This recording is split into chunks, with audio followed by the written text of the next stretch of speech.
ये खबर हर उस इंसान के लिए है जो दिन भर में कई बार अपने यूपीआई ऐप जैसे कि पेटीएम, फोन पे या फिर गूगल पे का इस्तेमाल करते हैं।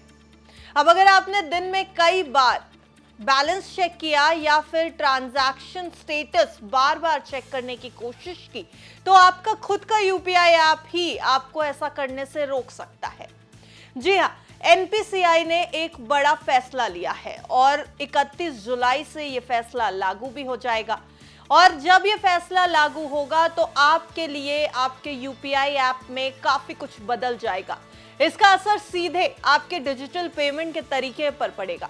तो आखिर क्या है ये नए नियम, कितनी बार आप बैलेंस चेक कर पाएंगे और कितनी बार आप ट्रांजैक्शन स्टेटस देख पाएंगे, पीक टाइम में किन सर्विसेज पर रोक लग जाएगी, ये सब कुछ इस रिपोर्ट में आइए आसान भाषा में समझते हैं। नमस्कार, आप देख रहे हैं बिस्तक, मैं हूं आपके साथ अरुणिमा द्विवेदी। आज हम बात करने जा रहे हैं उस बड़ी खबर की जो करोड़ों यूपीआई यूजर्स को सीधे तौर पर प्रभावित करेगी।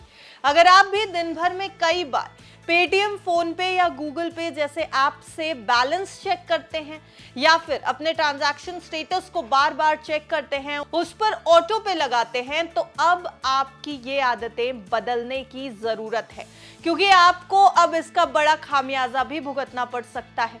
आपको ये ऐप्स खुद ही ऐसा करने से रोक सकती है, क्योंकि एक नया नियम आ गया है। पहले उस नियम के बारे में आपको बता देते हैं। दरअसल national payments corporation of India यानी एनपीसीआई ने एक नया सर्कुलर जारी किया है, जिसके तहत 31 जुलाई 2025 से यूपीआई पर कुछ सबसे ज्यादा इस्तेमाल होने वाले फीचर्स पर अब लिमिट लग जाएगी। और इस लिमिट के लगने के बाद अब यूपीआई यूजर्स एक दिन में केवल तय सीमा तक ही कुछ जरूरी सुविधाओं का इस्तेमाल कर सकेंगे। उन सुविधाओं में क्या कुछ आता है ये भी जानिए। सबसे पहला तो है बैलेंस चेक करना। अगर आप बार बार बैलेंस चेक करते हैं, यूपीआई सर्विसेज में जितनी भी आपके अकाउंट्स हैं उनको बार बार चेक करते हैं, तो ये हो सकता है कि अब लिमिटेड हो जाए। ट्रांजैक्शन स्टेटस देखने पर भी अब लिमिट लग जाएगी और ऑटो पे ऑथराइजेशन देना भी आपकी लिमिट के अंदर ही हो पाएगा। एनपीसीआई के मुताबिक ये कदम इसलिए उठाया गया है जिससे यूपीआई नेटवर्क पर अनावश्यक लोड कम किया जा सके। आपको याद ही होगा, हाल में कई बार ऐसा हुआ है कि यूपीआई सर्विसेज डाउन हो गई हैं, यूपीआई नेटवर्क काम करना बंद कर चुके हैं, यूपीआई ऐप्स डाउन हो जाती हैं, और इसलिए एनपीसीआई का ये फैसला काफी अहम है। अब एक दिन में सिर्फ 50 बार ही बैलेंस चेक किया जा सकेगा। अगर आपने ये लिमिट पार कर ली तो ऐप आपको बैलेंस चेक करने से मना कर देगा। इसी तरह ट्रांजैक्शन स्टेटस के लिए भी एक नया नियम। ट्रांजैक्शन स्टेटस भी बार बार नहीं चेक किया जा सकेगा। किसी एक ट्रांजैक्शन के लिए 2 घंटे में सिर्फ 3 बार ही आप स्टेटस चेक कर पाएंगे। इतनी ही परमिशन आपके पास अब होगी, और ये सब कुछ बदल रहा है 31 जुलाई से। पीक आवर्स के लिए नियम और भी सख्त कर दिए गए हैं। पीक आवर्स वो समय जब सबसे ज्यादा यूटिलाइजेशन होता है आपके ऐप्स का। एनपीसीआई ने यूपीआई के लिए पीक टाइम तय कर दिया है, और ये पीक टाइम है सुबह 10 बजे से दोपहर 1 बजे तक और शाम 5 बजे से रात 9:30 बजे तक। ये वो समय है जो एनपीसीआई की तरफ से पीक आवर्स कहा गया है, और इन पीक आवर्स के दौरान कुछ बैकएंड प्रोसेस को सीमित कर दिया जाएगा और कई सुविधाओं पर, कई फैसिलिटीज पर सख्त रोक लग जाएगी। अब आइए ऑटो पे जैसी सर्विसेज पर। सिर्फ नॉन पीक टाइम में ही ये सर्विसेज काम करेंगी, यानी आपकी जो ऑटो पे सर्विस है, जो आजकल काफी लोग बार बार ट्रांजैक्शन करने से बचने के लिए ऑटो पे लगा देते हैं, वो अब नॉन पीक टाइम पर ही काम करेंगी। यानी अगर आपने नेटफ्लिक्स या एसआईपी के लिए ऑटो पे लगा रखा है तो उसका प्रोसेसिंग सिर्फ सुबह या फिर देर रात के समय ही हो पाएगा, यानी पीक आवर्स में जो प्रोसेसिंग है वो नहीं हो पाएगी आपके ऑटो पे की। अब सवाल ये बड़ा कि आखिर ये बड़ा फैसला लिया क्यों गया।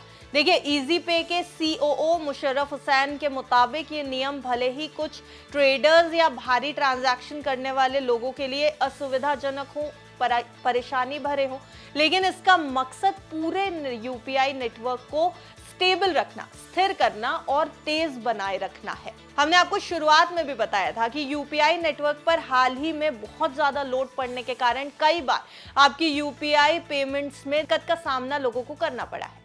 अब एनपीसीआई ने बताया है कि ज्यादा एपीआई कॉल्स जैसे कि बैलेंस चेक और स्टेटस रिक्वेस्ट के चलते नेटवर्क पर भारी दबाव पड़ता था। कुछ मामलों में ट्रांजैक्शन को प्रोसेस होने में 90 सेकंड तक की देरी हो रही थी। ऐसे में एनपीसीआई को यह बड़ा फैसला लेना पड़ा। बैंक और ऐप्स को निर्देश भी मिल गए हैं और निर्देश ये हैं कि सिर्फ कस्टमर्स ही नहीं, बैंक और पेमेंट सर्विस प्रोवाइडर्स यानी पीएसपीज को भी एपीआई कॉल्स की स्पीड और उनके नंबर्स को कंट्रोल करना होगा। सबसे बड़ी बात यह है कि अगर कोई ऐप या बैंक इस गाइडलाइन का पालन नहीं करता तो एनपीसीआई सख्त एक्शन ले सकता है। ग्राहकों के लिए भी बड़ी सलाह एनपीसीआई की तरफ से जारी की गई है। सलाह ये कि अब जब ये नियम लागू होने जा रहे हैं तो जरूरी है कि यूपीआई का इस्तेमाल थोड़ा सोच समझकर करें। देखिए, हम में से कई लोग हैं जो पूरे समय यूपीआई पर रहते हैं क्योंकि हमारा काम यूपीआई के जरिए ही चलता है। कैश में अब ज्यादातर ट्रांजैक्शंस होने कम हो चुके हैं, लेकिन अब सोच समझ के ये इस्तेमाल करना होगा। बार बार बैलेंस चेक करने की आदत से बचना होगा। हर ट्रांजैक्शन के स्टेटस को बार बार चेक ना करिएगा। अगर कोई सर्विस टेम्पररी रूप से बंद मिले तो बिल्कुल भी घबराने की जरूरत आपको नहीं है। साथ ही एनपीसीआई ने यह भी कहा है कि अब बैंकों को हर ट्रांजैक्शन के बाद कस्टमर को खुद बैलेंस की जानकारी भेजनी होगी, जिससे उन्हें बार बार बैलेंस चेक करने की जरूरत ही ना पड़े, यानी उन्हें यूपीआई पर आना ही ना पड़े। तो फिलहाल जहां एक तरफ सख्ती करने की बात की जा रही है, वहीं दूसरी तरफ एनपीसीआई को ग्राहकों का भी ख्याल है और उन तक जरूरी जानकारी बैंक खुद पहुंचा देंगे, जिससे आपको बार बार यूपीआई ऐप्स का इस्तेमाल करने से आप बच सके। देखिए, यूपीआई एक शानदार और तेज पेमेंट सिस्टम है जिसका सिर्फ भारत में ही नहीं बल्कि पूरी दुनिया में डंका बज रहा है।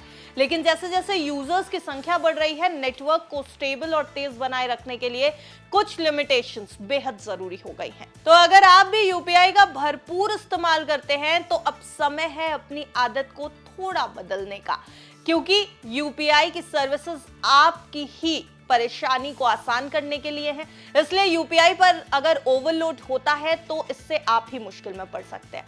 फिलहाल एनपीसीआई के इस पूरे फैसले पर आपकी क्या राय है, हमें कमेंट सेक्शन में बताइएगा जरूर और देखते रहिए बिज़ तक।